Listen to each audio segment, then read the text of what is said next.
The ear-piercing protests snarling streets with big rigs as demonstrators demand an end to the country's mandatory vaccine requirement for truckers crossing the U.S.-Canadian border. Dubbed the Freedom Convoy, the movement is being called an insurrection by some, paralyzing the Canadian capital. No one's here to hurt anything. We're just here to be heard. The Canadian Trucking Alliance estimates just 10% of cross-border truckers are unvaccinated. In a blow to protesters, one source of funding has been cut off after GoFundMe said they'll return $9 million in donations, citing unlawful activity. We are turning up the heat in every way we possibly can within our operations and enforcement.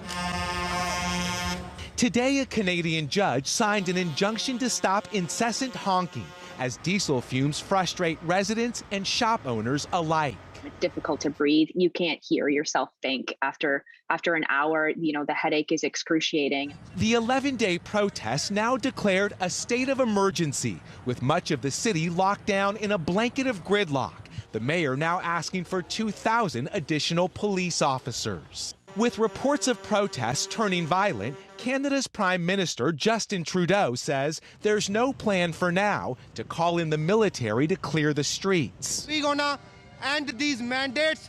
We're gonna end these lockdowns. Sarah Chowan's restaurant is empty. The unprecedented occupation of Ottawa has a stranglehold on the economy. People are struggling to pay their bills, pay their rent. They're begging to come in for work, but there's simply no work to be had right now.